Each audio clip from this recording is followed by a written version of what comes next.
all you can talk about is money and fairy tales of eternal economic growth. You know, we talk about sustainability like it's a matter of effort. If people care more, if companies act responsibly, if we pass better policies, then things will improve. And I really used to believe that.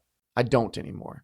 Because after trying to build sustainability in the real world, I came to a very different conclusion. The problem isn't that we don't know what to do. The problem is the system we're operating in does not reward doing it.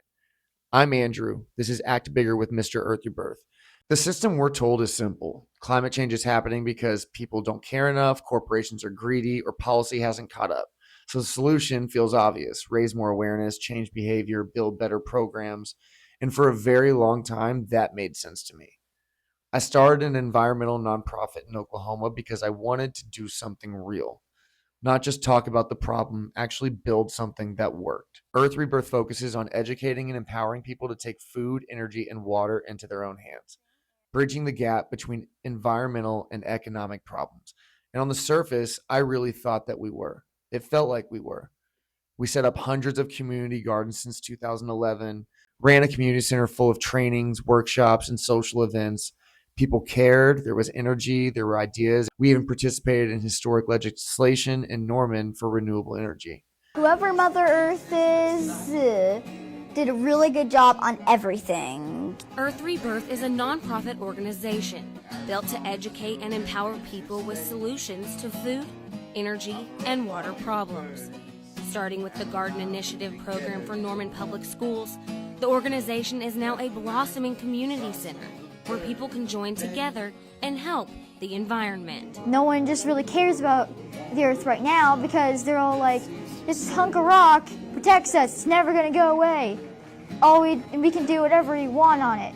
But no, we can't. We give people that mentality that they can make a difference, and it doesn't have to be something that changes the entire world, it just has to change things around them. But the more I got into it, something didn't add up. The things that actually helped long-term sustainability were always the hardest to fund. The things that looked good on paper to donors or grants or had short-term return were always the easiest to get support, and the work that created real change systemically never really got traction. That work was always quickly replaced by the things that got attention and survived. And once I saw that pattern, I couldn't unsee it. This isn't just an environmental problem. It's not a knowledge problem. It's not a motivation problem. It's an incentive problem. Because we're trying to build long-term sustainability inside of a system that rewards short-term profit. And you can actually see this happening in real time all over the place. But let's back up and look at someone like Greta Thunberg. She started as a kid fighting for climate action, calling out leaders, pushing for change. And if you follow that path long enough, it doesn't stay about the environment. It runs into something much bigger. You all come to us young people for hope. How dare you? You have stolen my dreams and my childhood with your empty words, and yet I'm one of the lucky ones. People are suffering, people are dying, entire ecosystems are collapsing. We are in the beginning of a mass extinction, and all you can talk about is money and fairy tales of eternal economic growth. How dare you? You cannot have environmental sustainability within capitalism. And understanding that ideological shift matters because what starts as an environmental fight for kids like Greta or myself eventually runs into systemic power. And once you hit that realization, whether it's large or small, everything changes. Because now you realize you are not just asking for sustainability.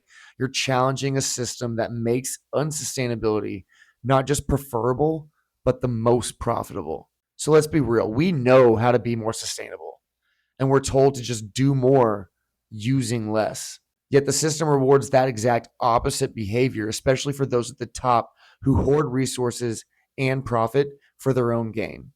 Companies maximize on profits from systems built on pure growth and short-term returns, and it's the communities, workers, environment, and future generations who pay.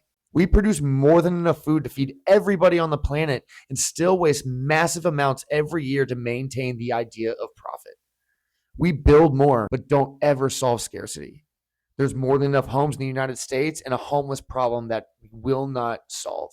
We design products to break faster so people will buy them again and again. More production, more consumption, more waste, planned obsolescence. Because in this system, more is the success, and even if it's not better for everyone, particularly when it's not better for everyone. And that doesn't stop at the environment.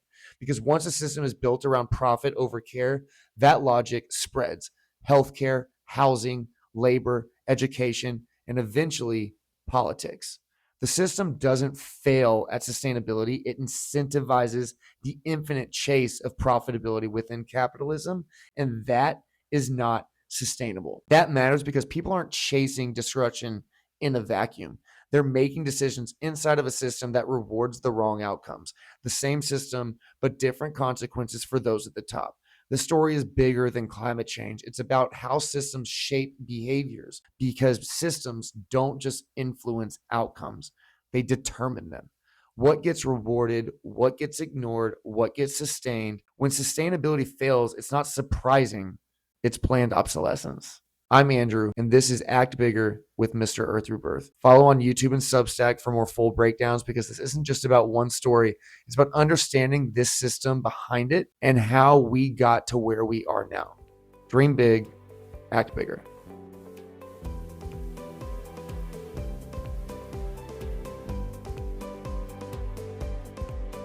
No one just really cares about the Earth right now because they're all like, this hunk of rock protects us, it's never gonna go away. We can do whatever we want on it. But no,